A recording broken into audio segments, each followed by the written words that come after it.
Hello students, welcome to Dakshina E-Classroom. So guys, how are you all? I hope you all are well and you are studying very well.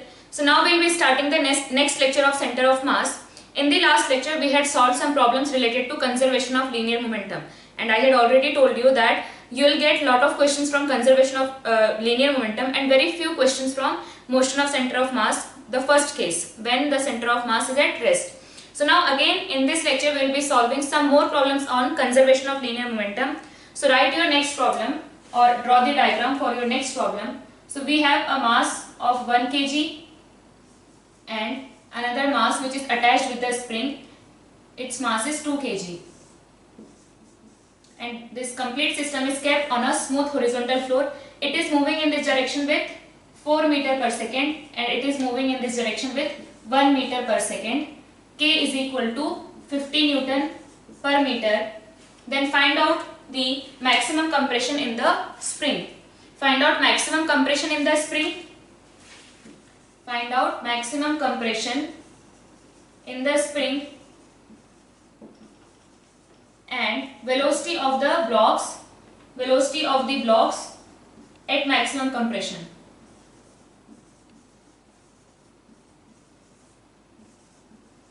Okay? So this kind of questions we have already done. But in the last question we had this system at rest. Initially this system was at rest. But now it has some velocity. So please try this question. One more question is, if we have a setup like this,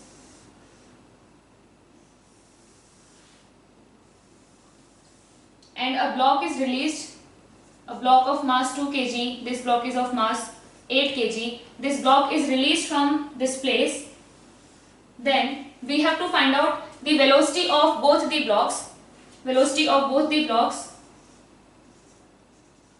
this mass is about to leave this wedge बोल लो या block बोल लो, या block let's say A and B. So find velocity of both the blocks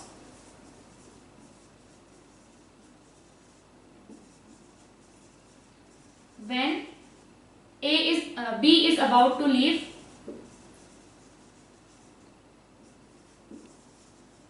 A.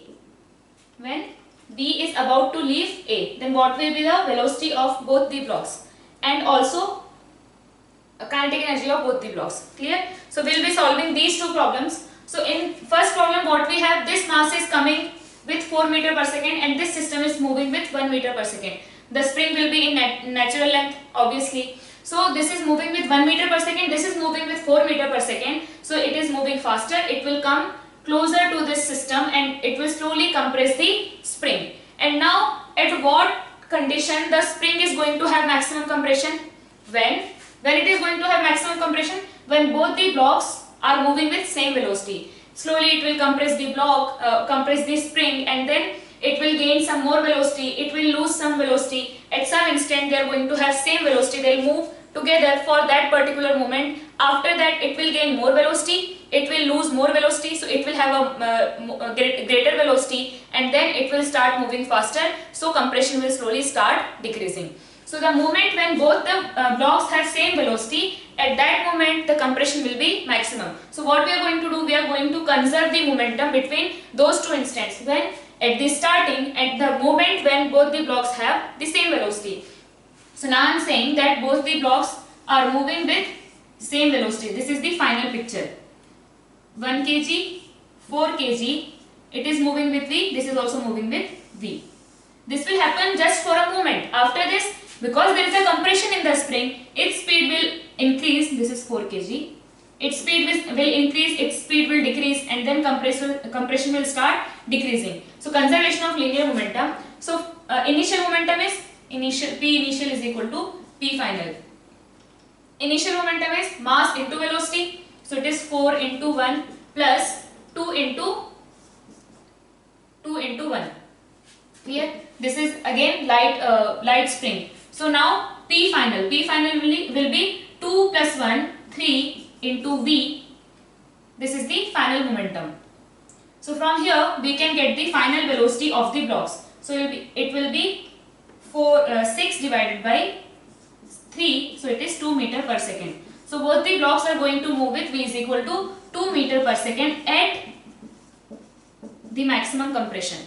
When the spring has maximum compression, it is moving with 2, it is also moving with 2. That much is clear to us, है ना? 4 into 1, 2 into 1, yeah, it's correct. Now what we'll do, we have to find out the maximum compression. So what we are going to do, conservation of mechanical energy. So initially it was having some kinetic energy, there was no potential energy, but now it will decrease, its kinetic energy will get reduced, its kinetic energy will get increased by some amount. So whatever is the loss in kinetic energy, that will be gain in this potential energy. Or you can do the conservation of mechanical energy. So initially we have half m v square plus half m v square. ठीक, this is the initial kinetic energy. Is there any potential energy in the system? No. Final kinetic energy is half total mass 2 plus 1 is moving with how much speed? It is moving with 2 meter per second. So now we have initial kinetic energy plus initial potential energy 0. Final kinetic energy plus final potential energy, half k is 50 into x max square. So now we have 16 plus 2 minus 12 is equal to 50 into x max square.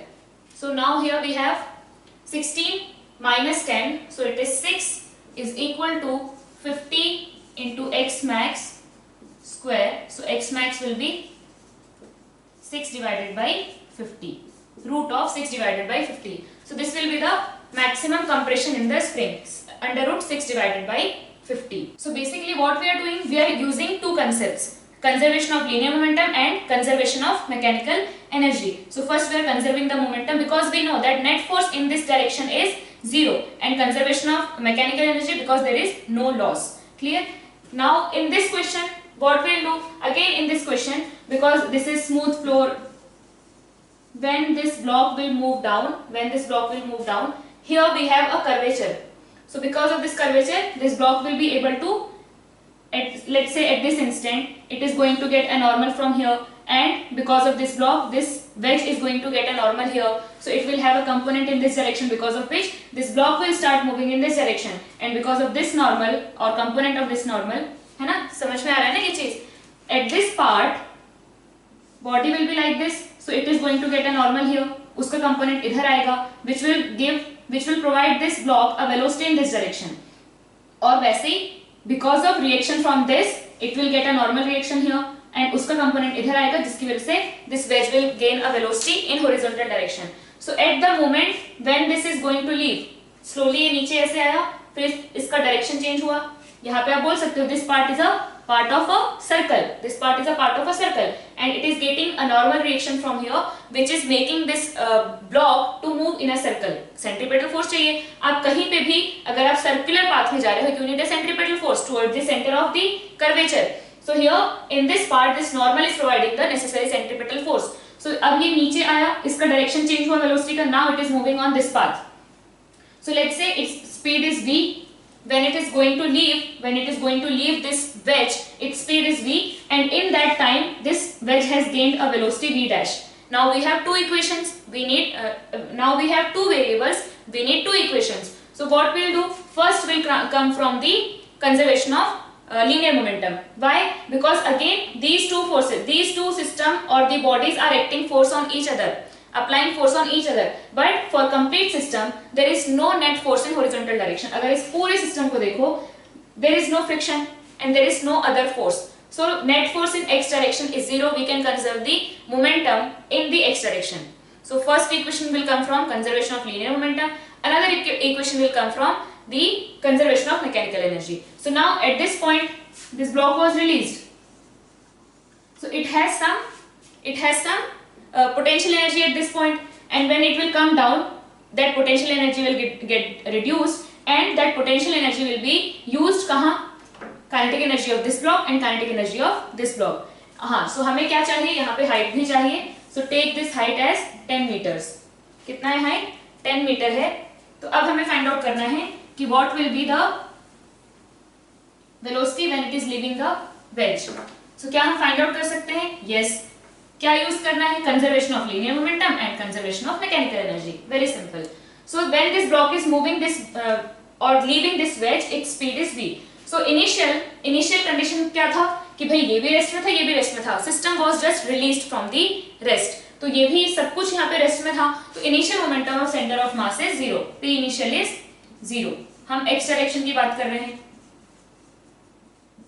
Now after this instant जो भी process हुआ था वो हो गया, उसके बाद क्या है? Now this 2 kg is moving with v and 8 kg is moving with v dash. अब उसका डायरेक्शन उधर है तो हमने पॉजिटिव लिया, इसका डायरेक्शन इधर हमने नेगेटिव लिया, सो 2v minus 8v dash p final is equal to 2v minus 8v dash. Now p final is equal to p initial is equal to 0. So 2v minus 8v dash is equal to 0. So from here we will get v is equal to 4v dash. v is equal to 4v dash. Now अब हमारे पास क्या concept है? दूसरा, conservation of mechanical energy. So initially kinetic energy of the system was 0, potential energy of the system m into g into h, so m g h, ठीक है। So initially kinetic energy is 0, potential energy is this much. Finally तो ये जो है हमने इसको क्या मान लिया है? This is the ground level, या फिर मतलब ये जो हाइट है 10 मीटर वो यहां से है, या फिर ये मान लो कि this is very small width, तो ये 10 मीटर नीचे चल के आ गया। Now at this reference point the potential energy is 0, potential energy कैसी है इसकी? 0। एंड इसने तो अपना ये जो बॉडी है, दिस बॉडी जो कि वेज है, वेज ने तो अपना एक्स वाई में कोई डिस्प्लेसमेंट ही नहीं किया, तो उसके चेंजिंग पोटेंशियल एनर्जी की तो बात ही नहीं आती। पहले भी यहीं पे था, अभी बस वो एक्स में घूम रहा है ना, वाई में it has no change in position, तो उसके पोटेंशियल एनर्जी की तो बात ही नहीं आएगी, उसकी पोटेंशियल एनर्जी चेंज ही नहीं हुई। But for this block initially it had some potential energy and system की काइनेटिक एनर्जी क्या थी? 0। फाइनली पोटेंशियल एनर्जी सबकी 0 है, पोटेंशियल एनर्जी सबकी 0 है, और इसकी भी काइनेटिक एनर्जी है और इसकी भी काइनेटिक एनर्जी है, तो half m is 8 v dash square, half m v square plus half m is 2 kg and v square. So now we have 400, take 2 in this side, 400 is equal to 8 v dash square plus 2v square. Now we can replace v as 4v dash, so 400 is equal to 8v dash square plus 2v is equal to 4v dash square. So 400 is equal to 8v dash square plus 16 into 2, 32v dash square. So now we have 400 is equal to 40v dash square.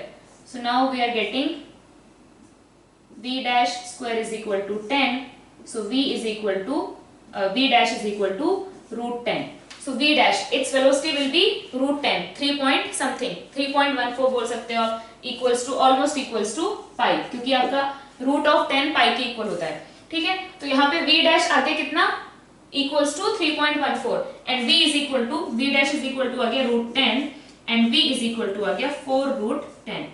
So this will be the velocity of the blocks, या फिर block and veg, या फिर blocks A and B when the 2 kg block is about to leave the block A.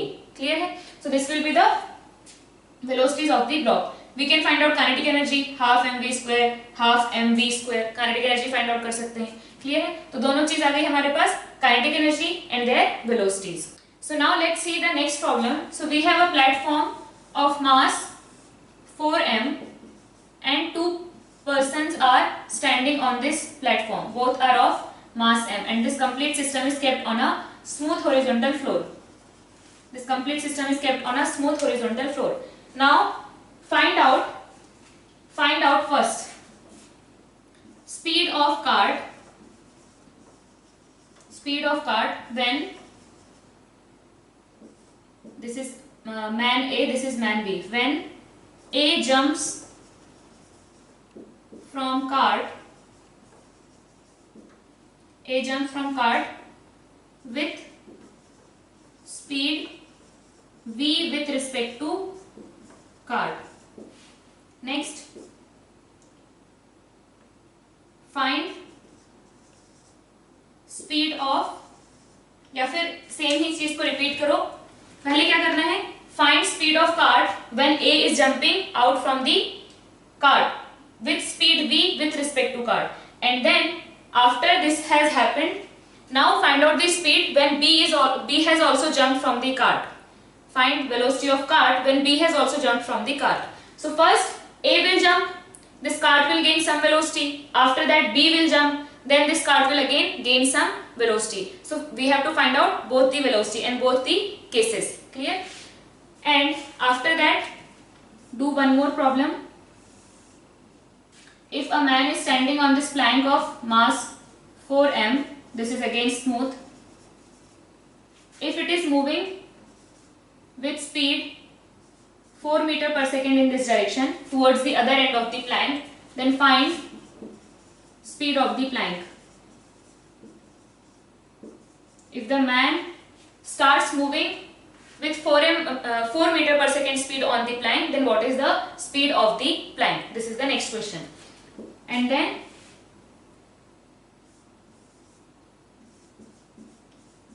this is a plank of mass 4m, this is again smooth, this is mm. Find speed of this plank, find speed of the plank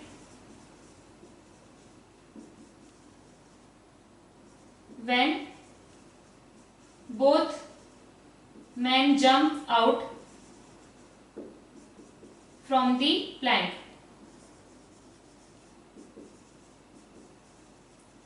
With speed v with respect to plank.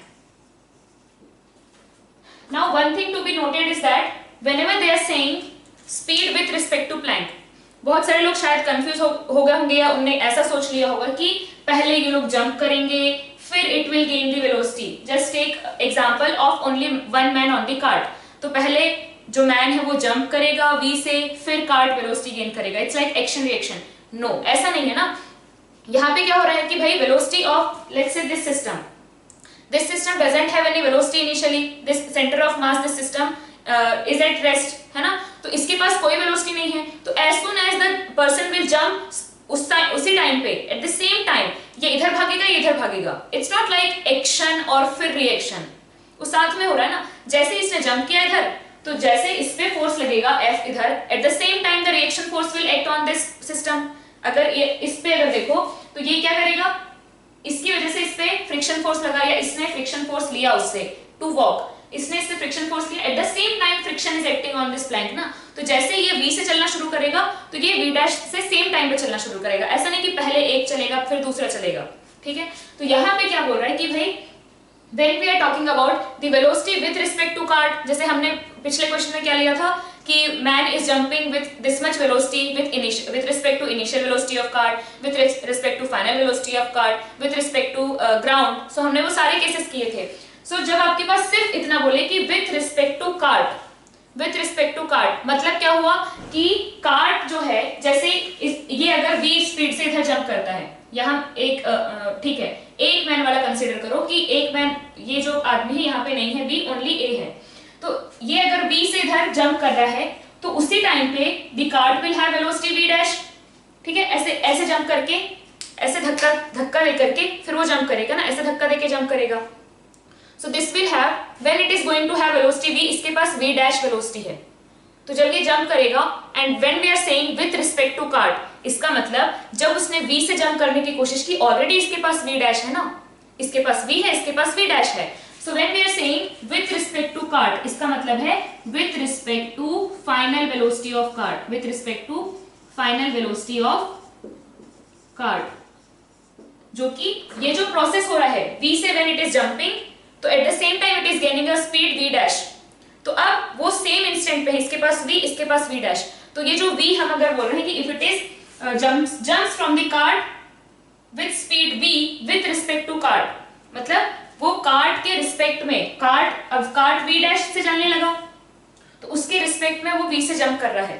ठीक है. तो हम क्या देख रहे हैं कि भाई कार्ट V डैश से जा रहा है और कार्ट के रिस्पेक्ट में वो V से जंप किया है. तो यहाँ पे ये क्या होगा, this is the with respect to final velocity of cart. और जब फाइनल वेलोसिटी बोलते हैं, इसका मतलब ये नहीं समझना है दिस प्रोसेस, ये जो भी हो रहा है, जो ये V से जंप कर रहा है, ये कोई इनिशियल मोमेंट नहीं है.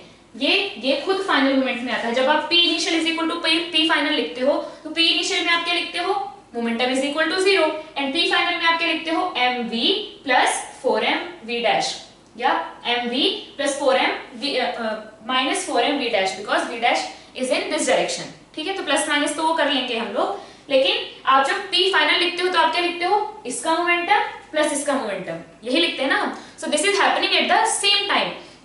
तो कार्ट v डैश से पीछे जाने वाली है, और जो मैन है it is jumping with speed v with respect to cart, मतलब with respect to final velocity of cart, जो अभी इस इंस्टेंट पे है। इस इंस्टेंट पे कितनी है, इसकी v और इसकी v dash. So v is with respect to cart, cart के ऊपर से वो v स्पीड से जंप किया है। ठीक है, तो आपके पास जब c सिर्फ ये लिखा रहेगा, सिर्फ जब हमारे पास लिखा रहेगा विद रिस्पेक्ट टू प्लैंक या विद रिस्पेक्ट टू कार्ट, इसका मतलब क्या हुआ कि उसकी फाइनल वेलोसिटी के रिस्पेक्ट में है। क्लियर, तो अब ये हम लोग सॉल्व करते हैं वन बाय वन। पहले एक ने जंप किया, फिर दूसरे ने जंप किया। सो यहाँ पे क्या आ जाएगा, initially the centre of mass is at rest, initially the centre of mass has zero velocity, और initially the momentum of the system is 0, so finally the momentum of system should be 0.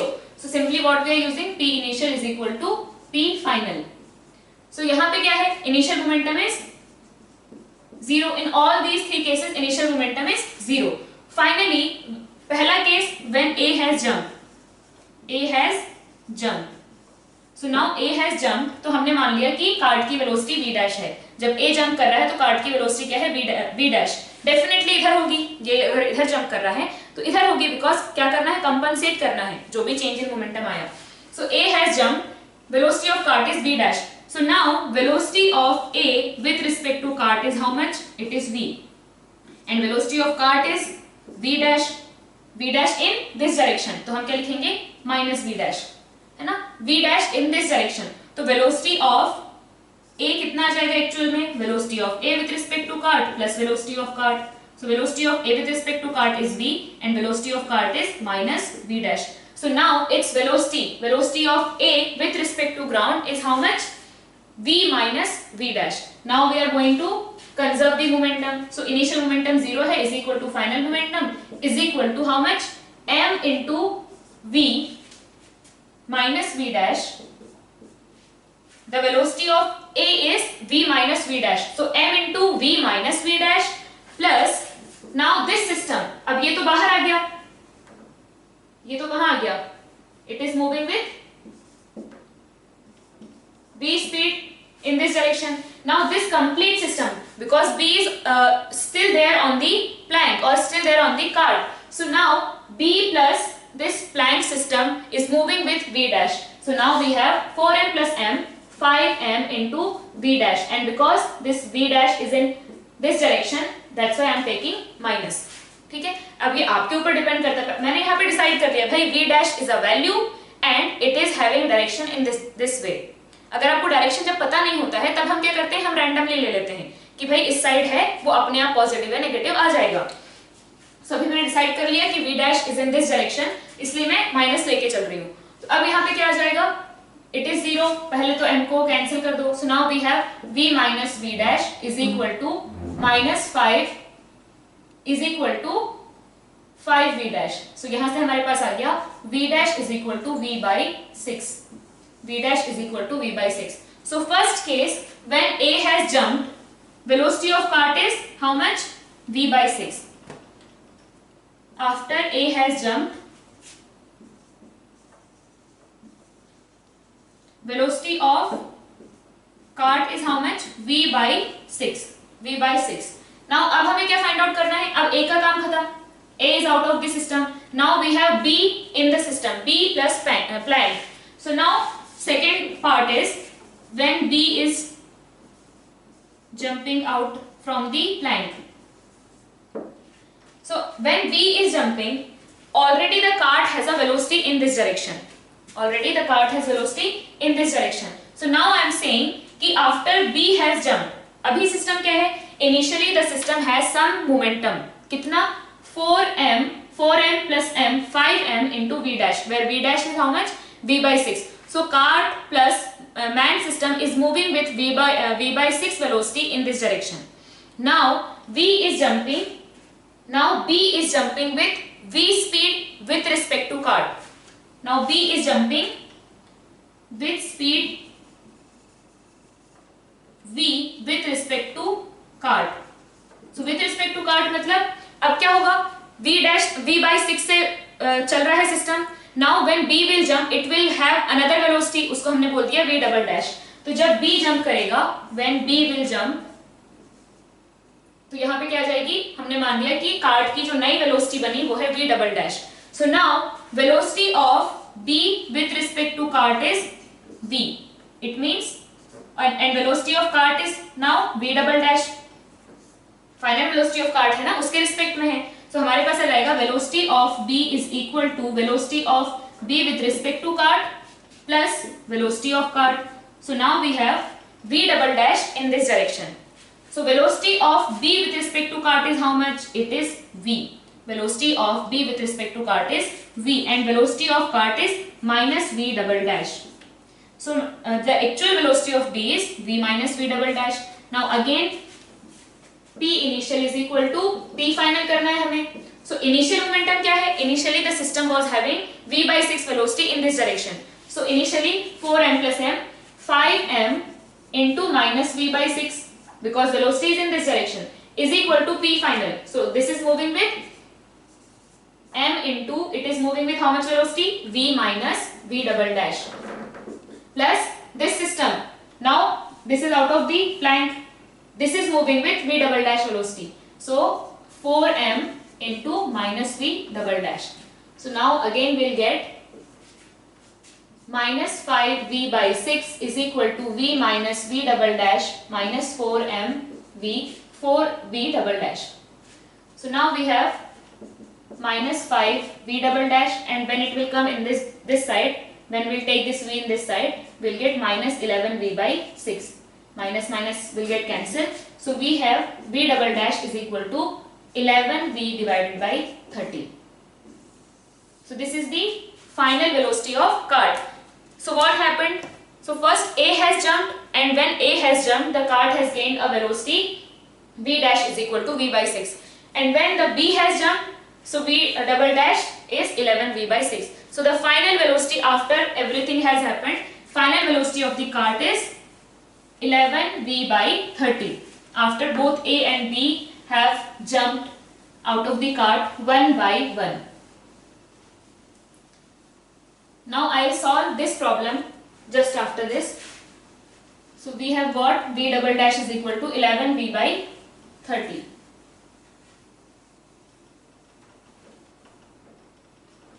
Now we are saying that both the men are jumping out of the plank at the same time. Both are jumping at the same time and both are jumping with speed v with respect to cart. With respect to cart मतलब final velocity of cart. So now we have just considered these two men as one system of mass 2m. So now we have a system where this plank is of mass 4m. It is kept on a smooth horizontal floor.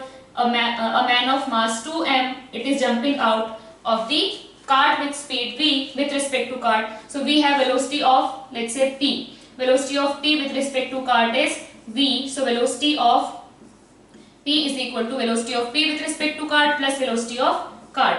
Now I am saying that when it will jump this side, it will gain a velocity v'. So क्या आ जाएगा? Velocity of cart is equal to v'. So this will be v and v' in this direction. So minus plus minus v'.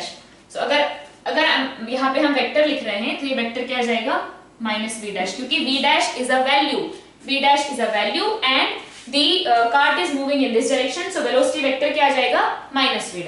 ठीक है, तो हमारे पास आ गया vp is equal to v minus v'. So now initial momentum is 0. Final momentum is 2m v minus v'. It is moving with v minus v' with respect to ground. So 2m v minus v' plus 4m into minus v'. So m got cancelled. 2v minus 2v' is equal plus minus 4v' is equal to 0. So 2v is equal to 6v' and from here we are getting v' is equal to 2v/6, that is v/3. ठीक है, v' is equal to v/3. So in this case we are getting velocity of cart, the final velocity of cart after the men have jumped out of the cart is equal to v by 3. इसको I can write 10v by 30. Can I write this? 10v by 30. This is 10v by 30 and this is 11v by 30. v double dash is 11v by 30 which is greater. 10v by 30 बड़ा है या 11v by 30? So this is greater. ठीक है, तो इसमें क्या है कि अगर सेम ही मास था यहाँ पे दोनों m मास के थे, बट एक में क्या हुआ, एक के बाद एक जंप हुआ, ठीक है, और दूसरे में क्या हुआ कि दोनों एक साथ जंप किए. सो यहाँ पे क्या हो रहा है कि when you are jumping one by one with a speed v with respect to cart, इसमें क्या हो रहा है, यू आर गेनिंग और the cart is gaining more velocity. Actual में क्या हो रहा है कि पहले एक ने जंप किया v से, तो कार्ट ने ऑलरेडी वेलोसिटी गेन कर लिया है v डैश. अब उसके रिस्पेक्ट में v से जंप किया, मतलब ज्यादा से जंप किया ना उसने, ठीक है, उसके रिस्पेक्ट में उसने v से जंप किया, इसका मतलब already cart was moving. But इस केस में क्या हुआ है कि दोनों ने when cart was at rest तब उनने v से जंप किया है. इसमें क्या हुआ है, जो पहले वाला केस था, एक ने when cart was at rest तब जंप किया और दूसरे ने when cart was moving with some velocity तब जंप किया. क्लियर है ये चीज? तो यहाँ पे इस केस में क्या हो रहा है, we are gaining more velocity. इसका जब हम लोग इंपल्स पढ़ेंगे तब उसमें हम और अच्छे से पढ़ेंगे इस चीज को, ठीक है. तो यहाँ पे हमारे पास वेलोसिटी आ रही है in the previous case 11v by 30 और इस केस में कितनी आ रही है, 10v by 30. क्लियर है? नाउ इसके बाद हम लोग सॉल्व करते हैं ये प्रॉब्लम. अब ये सब करने के बाद तो ये प्रॉब्लम बहुत ही इजी है. तो यहाँ पे क्या हो रहा है, initially the system has zero momentum, p initial is equal to कितना है, 0 है, एंड p फाइनल. तो हमने क्या किया, this man started moving with velocity 4 metre per second. This man has started moving with velocity 4 metre per second. हमने मान लिया कि plank is gaining a velocity v dash. Plank की जो velocity when this man started moving with 4 metre per second, इसके पास velocity आ गई v dash. तो अब हमारे पास क्या आएगा, p final is equal to m into 4 plus 4m into minus v dash. So अब क्या आ गया, this is equals to 0. So 4m is equal to 4m v dash. So हमारे पास आएगा v dash is equal to 1 metre per second. So when it will move with 4 meter per second, it is going to move with 1 meter per second. This will be the velocity of the plank when the man started moving with 4 meter per second on the plank. So write your next question. For this system shown, find out the maximum angle made by string with vertical. Find out maximum angle made by string with the vertical. So here we have a ring which is movable on this rod, ठीक है, and now we have given a velocity to this bob and we have to find out the maximum angle which this string is going to make with the vertical. Now we have solved the problem of spring mass system, a wedge block system. So same kind of concept we are going to use here. So now what will happen, this ring is on this rod. So again, if you see, again this is smooth, there will be no friction provided from here. So here we don't have any force, any external force on this ring plus bob system. Any external force on this ring plus bob system in the horizontal direction. So it means we can conserve the momentum. Now what exactly is going to happen in this process? So when we have provided a velocity to this bob is going to move like this, है ना. अब यहाँ पे अगर ये fix होता, if this ring was fixed, ये शायद कुछ ऐसे सर्कुलर मोशन में जाता and if this v is sufficient, तो ये क्या होता, ये ऊपर ऐसे सर्कल कंप्लीट करके आ जाता. अगर वो रूट 5gr के बराबर है या रूट 5gr से बड़ा है तो क्या होता कि ये इसको कंप्लीट करके आ जाता. But now we have some speed v and this ring is also movable. This length of the string ले लो l, length of the string is l. So now this ring is also movable, ठीक है. तो यहाँ पे क्या होगा कि why this ring is going to move, क्यों मूव करेगा और कब यहाँ पे मैक्सिमम एंगल होगा, ये सब कैसे फाइंड आउट करेंगे. तो इस चीज को हम पहले समझते हैं कि यहाँ पे क्या है, ये जो रिंग है दिस इज मूवेबल. अब ये इस साइड जब मूव करेगा तो किसी इंस्टेंट पे एक पिक्चर क्रिएट करते हैं, तो क्या होगा, it is going to move something like this. So यहाँ पे जब है इस जगह पे, उस टाइम क्या हुआ, this will be the length of the string, ठीक है. अब यहाँ पे इस पे तो टेंशन इधर लग रहा है, सीधी सी बात है, ये सर्कुलर मोशन कर रहा है अभी इस टाइम पे, कोई दिक्कत नहीं। mg और mg का जो ये कंपोनेंट है, it will balance the tension. तो ये इस डायरेक्शन में मूव करने वाला तो है नहीं, because string is not getting slack, string slack नहीं हो रहा है, तो there is no momentum of this bob along this length of this string. mg का ये कंपोनेंट क्या करेगा, ये जो कंपोनेंट है टेंशन को बैलेंस कर लेगा, और mg का जो ये कंपोनेंट है ये इसकी स्पीड को डिक्रीज करता रहेगा। It is going to decrease the speed of this bob. अब यहाँ पे जो टेंशन है, अगर टेंशन यहाँ पे है तो फिर यहाँ पे भी टेंशन लग रहा है।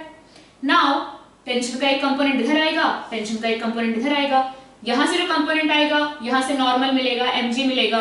mg normal and tension are going to balance each other in vertical direction. ठीक है, टेंशन का ये कंपोनेंट नॉर्मल और mg के साथ एक दूसरे को कैंसिल कर लेंगे। But now this component of tension is going to take this ring in forward direction. तो रिंग क्या होगा, अब आगे जाएगा।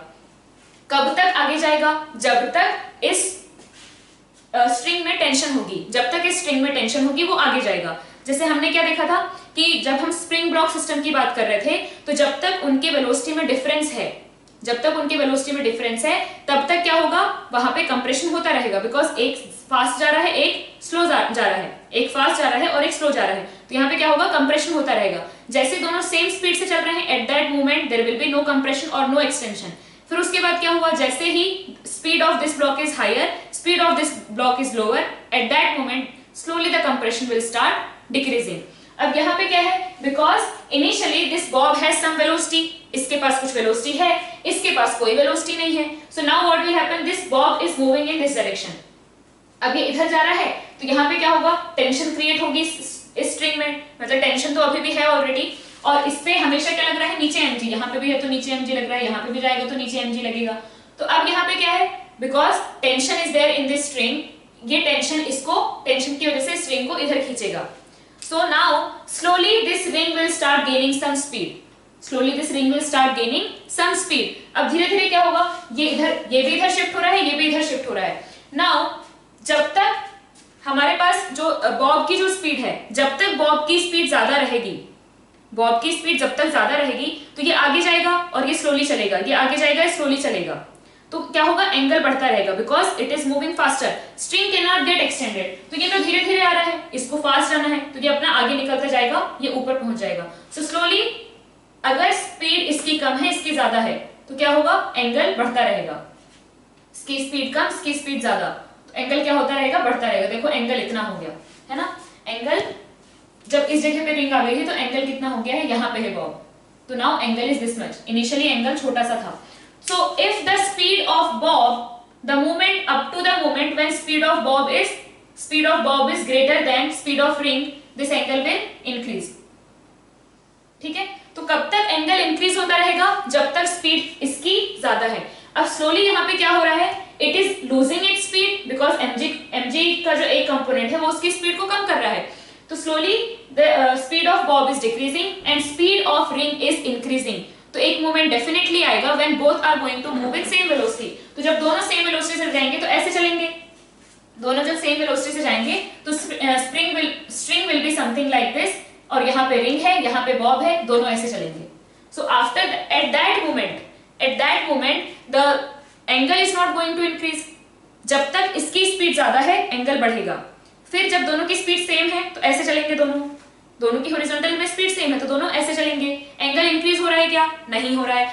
आफ्टर दैट इसकी स्पीड तो इंक्रीज ही हो रही थी, it's speed will be higher now. तो इसमें भी तीन केसेस बनेंगे, when velocity of, इसको A बोल दो इसको B बोल दो, velocity of A is greater than velocity of B, theta will increase because A is moving faster, B is moving slower, string cannot get extended, तो वो string अगर ऐसे नहीं जा सकता तो वो ऐसे जाएगा, टेंशन लगने की वजह से वो ऐसे मूवमेंट करने लगेगा कर्व में, ठीक है, क्योंकि स्ट्रिंग एक्सटेंड नहीं हो सकती। So now velocity of A is greater than velocity of B, सो ये स्लोली जा रहा है, ये फास्ट जा रहा है, तो ये इधर भागेगा। फिर जैसे ही दोनों की वेलोसिटी सेम हुई, दोनों थोड़ी देर ऐसे चलेंगे। After that its velocity has increased, its velocity has decreased, तो अब ये धीरे चल रहा है और ये तेज चल रहा है, अब ये धीरे चल रहा है और ये तेज चल रहा है। So now angle will start again decreasing, अब स्ट्रिंग ऐसा है, so it is making a smaller angle. So at this moment or in this period, theta is going to increase when velocity of A is equal to velocity of B, theta is maximum, क्योंकि after this velocity of A will be less than velocity of B and theta will start decreasing. So this is the moment when velocity of A and velocity of B are equal. At that moment the theta will be maximum. Similar to that case, जब हमने क्या देखा था कि जब दोनों block साथ में चल रहे हैं, at that moment the compression will be maximum. तो दोनों जब सेम वेलोसिटी से चल रहे हैं, कंप्रेशन विल बी मैक्सिमम. अब हम यहाँ पे कंजर्वेशन ऑफ लीनियर मोमेंटम लगा सकते हैं. So now initially what is the momentum? So ये इसका मास है small m and it is moving with speed v initially. तो p initial of the system in x direction, we are talking about x direction. तो यहाँ पे क्या है, initially इसका मोमेंटम कैसा है, m into v. p final is, अब p फाइनल क्या है, ये भी v से जा रहा है और ये भी v से जा रहा है. दोनों की वेलोसिटी इन x डायरेक्शन क्या है, v है. दोनों v से ऐसे जा रहे हैं, दोनों की x डायरेक्शन वेलोसिटी है v. तो अब यहाँ पे नॉट v डैश, क्योंकि हम ऑलरेडी v यूज कर चुके हैं, सो v डैश. तो ये भी v डैश से जा रहा है, ये भी v डैश से जा रहा है. So now we have 2m v dash. So p initial is equal to p final. So we have mv is equal to 2m v dash. अब यहाँ से हमारे पास क्या आएगा, v dash is equal to v by 2. This is the final velocity. अब हमें find out करना है कि एंगल कितना हुआ, what is the maximum angle. ये तो सिचुएशन आ गई, ये तो वेलोसिटीज आ गई of ring and Bob when the system has maximum angle with vertical, when the string has maximum angle with vertical. लेकिन अब मैक्सिमम एंगल कैसे फाइंड आउट करोगे, तो क्या फाइंड आउट कर सकते हो, सोचो जरा थोड़ा सा. तो अभी तक हमने क्या किया था, हम लोग फाइंड आउट कर लेते थे condition when the maximum is going to happen, जो भी है मैक्सिमम कंप्रेशन है, मैक्सिमम एंगल है, और उसके बाद हम क्या लगाते थे, हम लगाते थे कंसेप्ट ऑफ एनर्जी. यहाँ पे कंसेप्ट ऑफ एनर्जी कैसे यूज होगा, तो यहाँ पे भी हमें concept of energy he use करना है. सो this is the initial condition, initial situation ऐसी थी. This is mass m, mass m. आप चाहो तो capital M and small m भी ले सकते हो, थोड़ा सा उससे अलग अलग दिखेगा. अब उसके बाद क्या है कि भाई ये थोड़ा सा इधर मूव करके आ गया and now it is making an angle theta with vertical, और ये v dash which is equal to v by 2 and ये भी v dash which is equal to v by 2 से चल रहे हैं दोनों. Now we want to find out what is this theta. कैसे फाइंड आउट करेंगे, conservation of energy. So now we have initially we have half mv square, ठीक है, इसको हमने ले लिया रेफरेंस पॉइंट. तो यहाँ पे पोटेंशियल एनर्जी आ गई 0, ठीक है, और इसकी पोटेंशियल एनर्जी पहले भी उतनी थी, अभी भी उतनी है.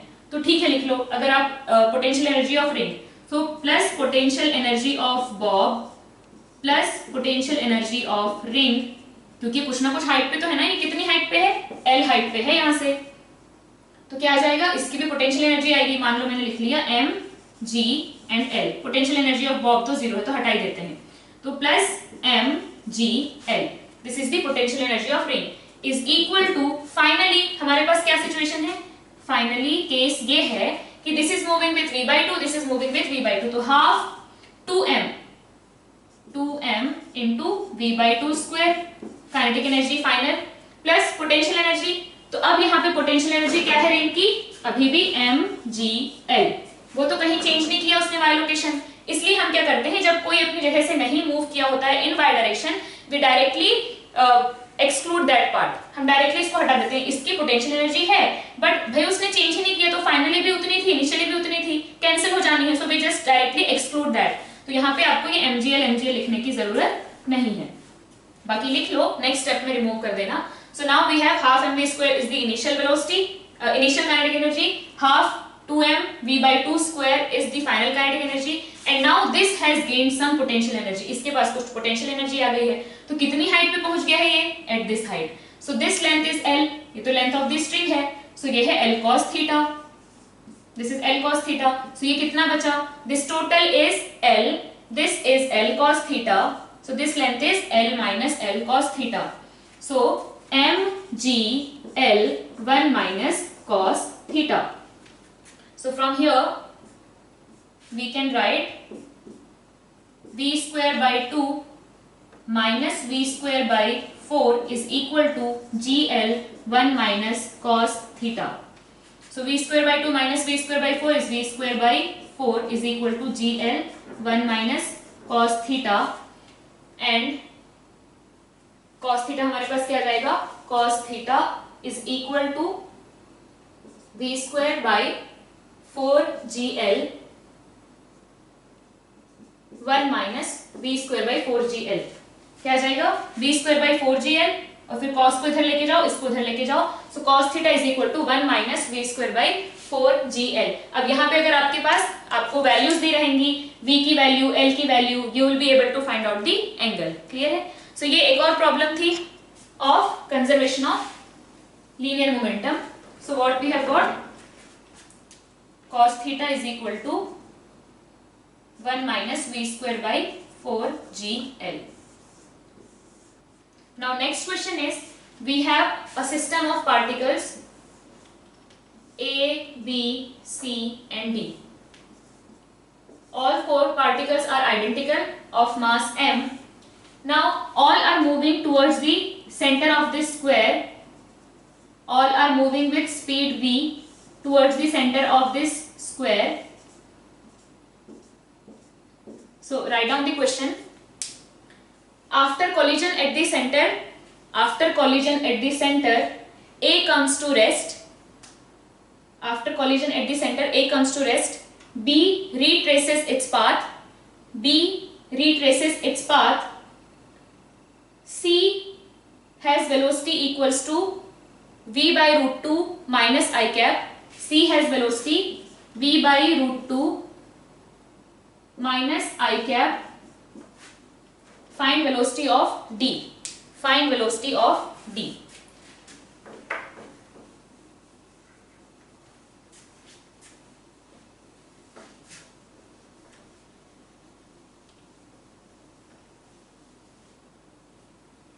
So now here A, B, C and D are moving towards each other and all of them are meeting at center because the mutual force between them. So there is no external force on this system, and now after collision at the center, A comes to rest, B retraces its path, C is moving with velocity v by root 2 minus I cap. What is the velocity of D? This we have to find out. So now tell me what we can do here. Again we can conserve the momentum. So momentum is conserved in all the direction in this case because forces in all the direction on this complete system is 0. The net force is 0 completely. So now initial momentum of the system. What is the initial momentum of the system? So we have 4 vectors, है ना? If I write the initial momentum of system, so momentum of A is in this direction mv, momentum of C is in this direction mv, momentum of D is in this direction mv, and momentum of B is in this direction mv. So here we have all are of mass m and all of them have velocity v. So momentum of B is in this direction A, C and D. Clear? So now initial momentum. So this is equals to this. So 0. This is equals to this. So initial momentum is 0. Clear? ये दोनों क्या है? Exactly opposite and masses are also same. So momentum will be mv cancel. So initial momentum of the system is 0. तो finally momentum should be 0. After collision also momentum should be 0. तो अब यहाँ पे क्या है? Finally we will draw the vectors, momentum vectors of all the 4 masses. So momentum of A is 0. तो उसकी तो बात ही खत्म. B retraces its path. मतलब ये वापस जा रहा है, ऐसे आया था and now it is retracing its path. तो momentum of B is like this. तो हमने बनाया यहाँ पे xy, this is y, this is x. Now momentum of B is like this. ये तो 45 डिग्री पे रहेगा ना, 45 डिग्री पे है, तो it is retracing its path. तो ये momentum कितना आ जाएगा इसका? mv. ठीक है, in this direction. C is moving in this direction with v by root 2. तो C जा रहा है in this direction with v by root 2. So its momentum will be mv by root 2 in this direction. अब हम चाहते हैं कि क्या हो जाए? नेट मोमेंटम 0 हो जाए. Net momentum should be 0 because initial momentum was 0. Now we don't know velocity of d. हमें नहीं पता वेलोसिटी ऑफ d कितनी है. अब व्हाट आई विल डू कि भाई c का momentum, c is moving like this, b is moving like this. आप डेफिनेटली यहाँ पे ले सकते हो velocity of d is v, है ना, vx i cap plus vy j cap, क्योंकि हमें पता नहीं अभी वेलोसिटी ऑफ d कहाँ पे है, x में है कि y में है कि किस साइड है. तो मैंने मान लिया कि velocity of d is vx i cap plus vy j cap. तो हम क्या करेंगे? we will write initial momentum is equal to 0, final momentum should be 0, and final momentum is basically what? m into velocity of b plus m into velocity of c plus m into velocity of d। यहाँ पे सबकी value put कर दो। Velocity of b can be written as, यहाँ पे v है, this angle is 45, it can be written as v/√2 I cap v/√2 j cap. Velocity of c is directly given, it is -v/√2 I cap. ठीक है, तो अब हम find out कर सकते हैं वेलोसिटी ऑफ d। तो आपको वेलोसिटी ऑफ b पता चल गया I में j में, वेलोसिटी ऑफ c पता चल गया I में j में, velocity of d you can find out. तो ऐसे भी कर सकते हो। दूसरा, जैसे मैंने यहाँ पे कंपोनेंट लिया तो डायरेक्टली दिस इज mv, तो यहाँ क्या जाएगा mv/√2, यहाँ पे क्या जाएगा mv/√2। So this is the momentum of d। तो भाई इसने तो इसको डायरेक्टली कैंसिल कर दिया, तो अब मुझे क्या चाहिए, सिर्फ इसको कैंसिल करने वाला चाहिए। तो इधर होना चाहिए एक momentum mv/√2 to cancel this. ठीक है, तो यहाँ पे अब mv/√2 हमारे पास मोमेंटम होना चाहिए। And now we have all the masses same, तो डायरेक्टली क्या जाएगा, इसका मास भी m है, इसका मास भी m है, तो directly momentum of d will be mv/√2 in downward direction, या फिर आप बोल सकते हो कि d will move in downward direction with velocity v/√2। समझ में आ गई बात। तो यहाँ पे क्या हो रहा है, all the masses are same. तो अगर आप b को देखो तो b इधर v/√2 से जा रहा है, c इधर v/√2 से जा रहा है, तो इनने क्या किया, कैंसिल कर दिया, because they have same mass. तो अगर b का एक कंपोनेंट v/√2 इधर आ रहा है तो उसको कैंसिल करने के लिए कोई चाहिए। And now because all the masses are same, I can directly say कि d must be moving in this direction with v/√2। तभी क्या हो पाएगा, the momentum will be mv/√2 in this direction and -mv/√2 in this direction and both will get cancelled. अब यहाँ पे question थोड़ा सा चेंज करते हैं कि अगर d का मास मान लो है हमारे पास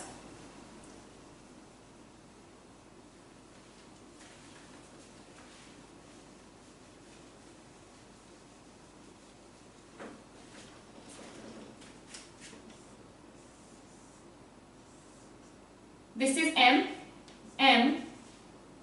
2m and 2m। ठीक है, now all of them are moving towards center with speed v। ठीक है, all of them are moving towards center with speed v। now can I say that momentum of this system is zero? Can I say the momentum of this system is zero? नहीं, why? because momentum of this is mv, momentum of this is 2mv, तो थोड़ा यहाँ पे एक ही mv cancel हो पाया। Momentum of this is 2mv, momentum of this is mv। तो पहले एक काम करो, इसको m और इसको 2m ले लो, इससे क्या होगा, इनिशियल मोमेंटम जीरो हो गया, 2mv cancel, mv cancel. Now after collision at centre a has come to rest, b is again a b c d, b is retracing its path,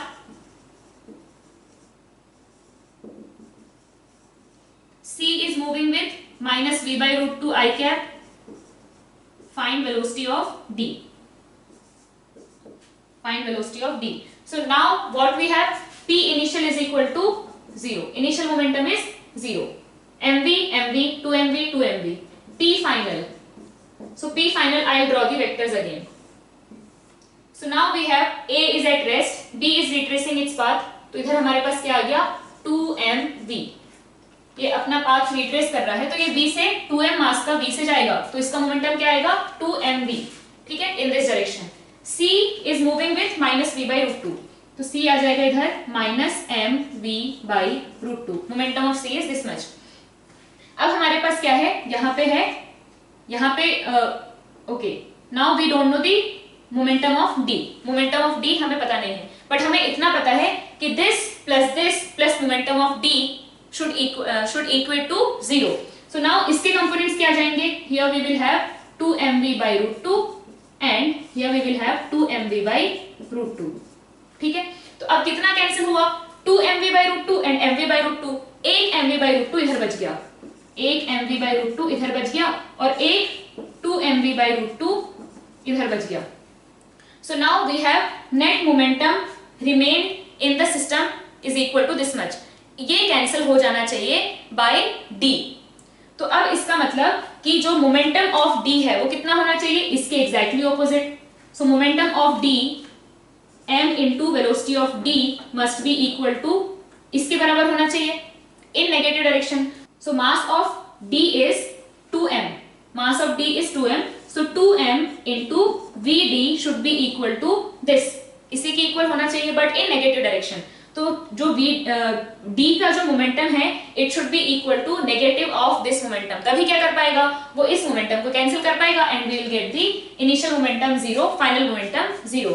so now the momentum here what is this, mv by root 2 I cap plus 2mv by root 2 j cap. So now momentum of d should be minus mv by root 2 I cap minus 2mv by root 2 j cap. तो यहां से हमारे पास क्या आ जाएगा, m cancel हो गया. So v d is equal to minus v by 2 root 2 and minus I cap minus v by root 2 j cap. So this is the velocity of d now. d must be moving with this much velocity. तो यहाँ पे क्या किया हमने, with the help of the vector diagram ही हमने कर लिया. पहले what we have done, हमने देखा कि initial momentum is 0, so final momentum should be 0. Now already we know the momentum of B and A and C. We already know the momentum of A, B and C. So now we are plotting that momentum. अब D का momentum इस तरीके से होना चाहिए कि it should equate with C and B to 0. C और B के साथ मिला के momentum कैसा आ जाए, 0 आ जाए. So now we can see that for B and C के लिए here it will have a component 2mv by root 2, here it will have a component 2mv by root 2. इसमें से mv by root 2 तो cancel हो गया, 2mv by root 2 and mv by root 2. एक momentum cancel हो गया, कितना बचा, mv by root 2 बचा.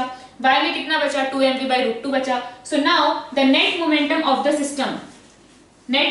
the system जो है एक्सेप्ट d को अगर हम निकाल दें सिस्टम से थोड़ी देर के लिए, तो net momentum of the system आ रहा है ये, which is equal to mv by root 2 I cap plus 2mv by root 2 j cap. लेकिन इतना तो होना नहीं चाहिए, it should be 0. So d should be such that its momentum is equal to this much and in opposite direction. So हमने क्या लिखा, momentum of d, mass of d into velocity of d, momentum of d is equal to negative of this momentum. तो अब क्या होगा, A, B और C ने मिलके इतना मोमेंटम दिया था, D ने मिलके फिर नेगेटिव में उतना मोमेंटम दे दिया, नेट मोमेंटम 0 हो गया. So either you can do this way, और जो हमारा यूजुअल मेथड है वो तो हम बिल्कुल कर सकते हैं. तो हमारे पास क्या आ जाएगा, initial momentum is 0, final momentum, तो ये अब क्या हो रहा है, this is retracing its path. तो वेलोसिटी ऑफ B क्या आ जाएगा, velocity of B is v by root 2 I cap plus v by root 2 j cap. v इधर है तो v by root 2, v by root 2. उसके बाद C का क्या है, हमें गिवन है कि it is moving in this direction with minus v by root 2. तो velocity of C is minus v by root 2 I cap. Velocity of D I want to know. So हम क्या करेंगे, we will write the total momentum and equate it to 0 because initial momentum was 0. So क्या आया हमारे पास, 2m, या फिर लिख लो P initial is equal to 0 is equal to P final and P final is equal to mb vb. So mb is 2m, vb is v by root 2 I cap plus v by root 2 j cap plus mc vc. So mc is m, vc is minus v by root 2 plus md vd. So md is 2m and vd is पता नहीं. So this should be equal to 0. इसको equate कर दो 0 से, m got cancel.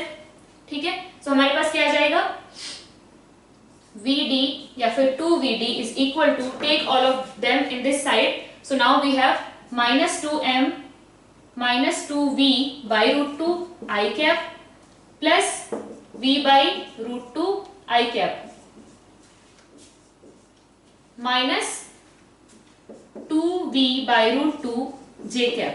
तो यहां से हमारे पास क्या आ गया, 2Vd is equal to this plus this is equal to minus v by root 2 I cap minus 2v by root 2 j cap. So now we will have Vd is equal to क्या आ जाएगा, minus v by 2 root 2 I cap minus v by root 2 j cap. This is the same thing we had got with the help of that. तो वहां पे क्या हो रहा है कि हमने वेक्टर्स को ड्रॉ किया एंड देखा कि कौन कौन से एक दूसरे को कैंसिल कर पा रहे हैं. जितना बचा that momentum should be given to the d particle in the opposite direction. तभी क्या होगा, net momentum will be able to cancel. Now एक और क्वेश्चन है,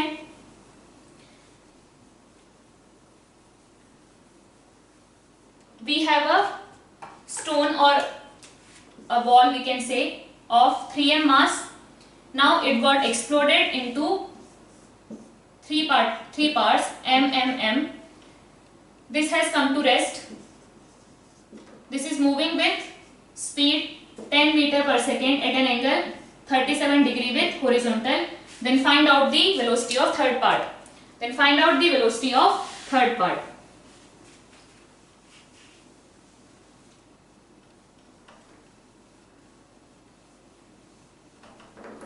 So now again initially it was at rest, so P initial is equal to 0, P final. So its velocity can be taken component. So we have 10 cos 37 is 4 by 5, so it will be 8 and it will be 6. So now P final. So P final will be, let's say this is A, B and C. So MA, VA plus MB, VB plus MC, VC. So now this has come to rest, so it is 0. MAVA we don't know, plus MBVB. So MB is M and VB is 8I cap plus 6J cap is equal to 0. So now we will have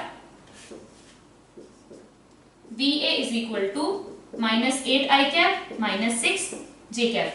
Now take a question that this was initially moving with 10 meter per second. This was initially moving with 10 meter per second. After it got exploded in three parts of equal mass. This part has come to rest. This part is moving with speed 20 meter per second at an angle 37 degree with vertical. Then find out the speed of the third part. Find out the velocity of the third part. So it was initially moving with 10 meter per second. After explosion, this part is moving. These are broken parts, ठीक है ना? 3 parts हो गए.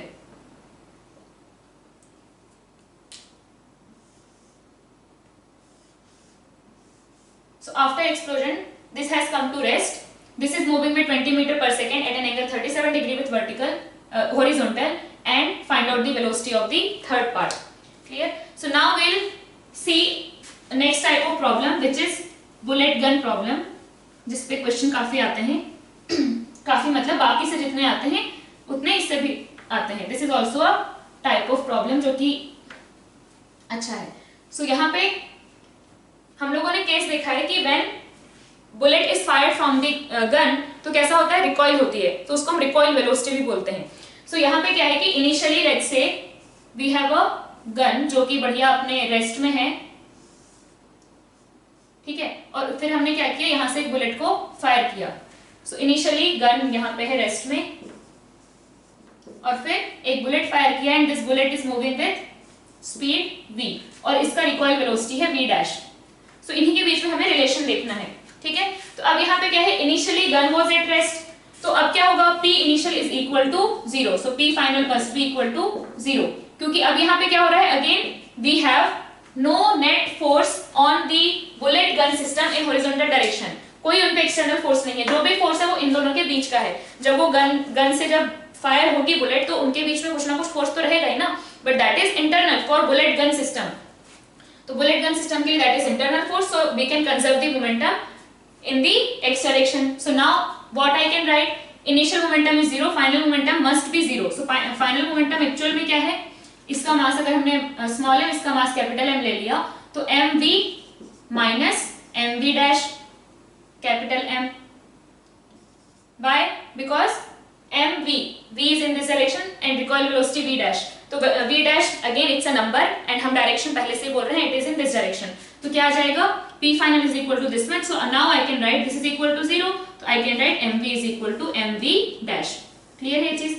Now अगर आपके पास कुछ velocity थी gun की, कुछ वेलोसिटी अगर गन के पास थी पहले से, तो फिर यहाँ पे क्या होगा कि आपके पास केसेस आएंगे, ठीक है, with respect to gun, with respect to initial velocity of gun, with respect to final velocity of gun, ठीक है, विथ रिस्पेक्ट टू ग्राउंड. तो आपको यहाँ पे बुलेट की वेलोसिटी गिवन होगी कि with respect to final velocity है, with respect to initial velocity है, या विथ रिस्पेक्ट टू ग्राउंड है, जैसे कि हमने कार्ट प्लस मैन सिस्टम में किया था. तो अगेन यहाँ पे क्या होगा, when they are saying with respect to gun, simple बोल दिया कि विथ रिस्पेक्ट टू गन या फिर मजल वेलोसिटी.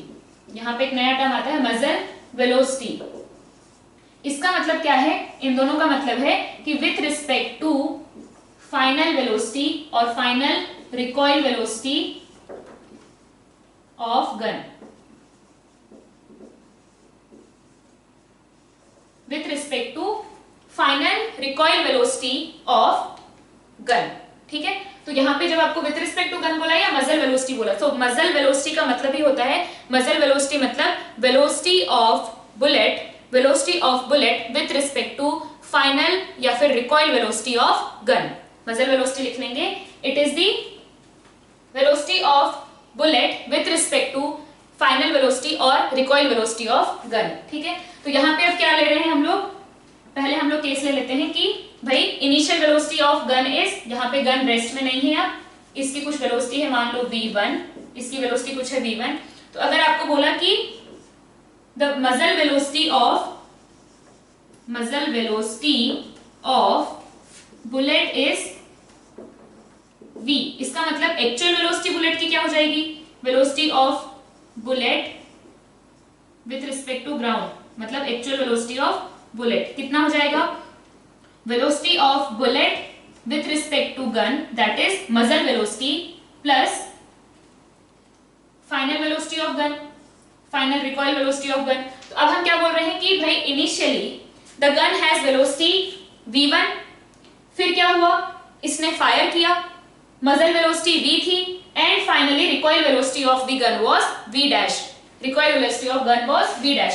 तो आपको मजल वेलोसिटी क्या दिया है, जब v दिया है तो वो क्या है, with respect to v dash, किसके रिस्पेक्ट में है, v डैश। तो हम क्या करेंगे यहाँ पे, for finding out actual velocity of the gun of bullet what will do, v जो कि किसके रिस्पेक्ट में है, with respect to gun, muzzle velocity plus velocity of gun which is minus v dash, minus v dash क्योंकि backward है।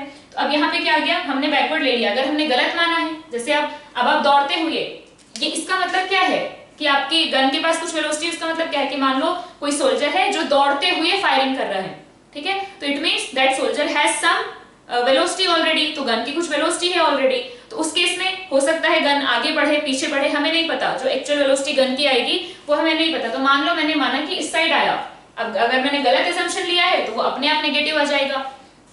तो यहाँ पे क्या आ रहा है कि भाई हमने बोला मजल वेलोसिटी, मजल वेलोसिटी मतलब with respect to v dash, जो कि इसकी फाइनल रिकॉइल वेलोसिटी है। ठीक है, अब इस पे हम लोग प्रॉब्लम्स कर लेते हैं। सो calculate the recoil velocity of gun whose mass is 5 kg, calculate the recoil velocity of gun whose mass is 5 kg and it shoot the bullet of mass 15 gram with velocity 500 meter per second.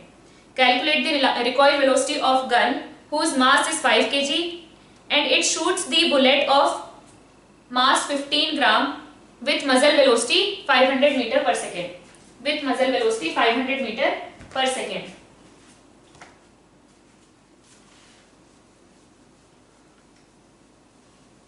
So the gun is of mass 5 kg and 15 gram. ठीक है, muzzle velocity कितना given है हमें, muzzle velocity is equal to 500 metre per second. Clear. So now let's say recoil velocity of gun is v dash, recoil velocity of gun is v dash, then velocity of bullet will be how much, velocity of bullet is equal to velocity of bullet with respect to gun plus velocity of gun, कौन सी velocity, final velocity which is v dash. तो क्या आ जाएगा, velocity of bullet with respect to gun plus velocity of gun, जो कि because it is muzzle velocity तो हमें क्या लेना है, final velocity of gun with respect to final velocity of gun हमें गिवन है। तो दिस इज 500 प्लस, और मैंने मान लिया रिकॉइल वेलोसिटी इस साइड है तो प्लस माइनस v डैश, तो क्या आ जाएगा हमारे पास 500 माइनस v डैश। अब सिंपली हमें क्या लगाना है, हमें लगाना है conservation of linear momentum. So initially bullet and gun both are at rest, तो हमारे पास क्या आ जाएगा, initially both are at rest, so p initial is equal to 0, p final is equal to 5 kg into minus v dash, 5 kg into minus v dash plus 15 ग्राम, तो इसको convert कर लेंगे हम kg में, so 0.015 into its velocity is 500 minus v dash, now this is equals to 0। तो यहां से हमारे पास क्या आ जाएगा, हमारे पास आएगा velocity, recoil velocity of gun. Clear है ये चीज। तो ऐसे ही हमारे पास बुलेट गन प्रॉब्लम आएंगे और आपके पास वेज ब्लॉक प्रॉब्लम आएंगे, स्प्रिंग मास सिस्टम आएगा, फिर कुछ पार्टिकल्स हैं जो एक्सप्लोड हो गए, या फिर एक और क्वेश्चन ले लो कि we have two masses m and 3m and it is moving in this direction with 10 meter per second, it is moving in this direction with 20 meter per second. After collision both the masses get stick to each other. After collision both the masses get stick to each other, then find the final velocity of the new mass. Then find the final velocity of new mass. So अब यहाँ पे क्या है, यहाँ पे masses जुड़ रहे हैं, explosion में masses क्या हो रहे थे, बिखर रहे थे. So now again what we'll do, जब इन दोनों के बीच में interaction होगा they will apply a force on each other. But अगर हम ओवरऑल देखें तो क्या होगा, यहाँ पे पूरे सिस्टम पे नेट फोर्स तो एक्सटर्नली जीरो ही आ रहा है ना. So again we can conserve the linear momentum. So we have m is moving with 10 meter per second and 3m is moving with 20 meter per second. So p initial is equal to 0 है क्या, नहीं, यहाँ पे 0 नहीं है. So m into -10, m into +10 plus 3m into -20. So initial momentum is 10m minus 60m, it is equal to -50m. P final क्या हो जाएगा, दोनों मास एक साथ जुड़ गए, so it is 4m. मान लेते हैं इधर जा रहे हैं v स्पीड से, तो P final will be 4m into v. So P final is equal to P initial is equal to -50m. तो यहाँ से हमारे पास क्या आ गया, v is equal to -50 by 4 which is -25 by 2 which is 12.5 metre per second. तो finally क्या होगा, दोनों मास जुड़ के फिर -12.5 की स्पीड से इस डायरेक्शन में जा रहे होंगे. Finally we will have a mass of 4m and दोनों इस साइड जा रहे होंगे -12.5 मीटर पर सेकेंड की स्पीड से, और 12.5 मीटर पर सेकेंड की स्पीड से. क्लियर है ये चीज. तो इस टाइप की कंजर्वेशन ऑफ लीनियर मोमेंटम में हमने काफी सारे प्रॉब्लम कर लिए. अब आप लोग जब अपनी शीट सॉल्व करोगे, शीट में बहुत सारे क्वेश्चन हैं कंजर्वेशन ऑफ लीनियर मोमेंटम से रिलेटेड एंड काफी इजी क्वेश्चंस हैं. तो उसमें कई जगह आपको सिर्फ कंजर्वेशन ऑफ लीनियर मोमेंटम लगाना है, कहीं कहीं पे आपको कंजर्वेशन ऑफ एनर्जी भी लगाना है. You will have two variables, तो आपको दो इक्वेशंस चाहिए होंगे. तो बस इन्हीं दोनों इक्वेशंस के साथ खेलते रहो and you will be able to solve the problems.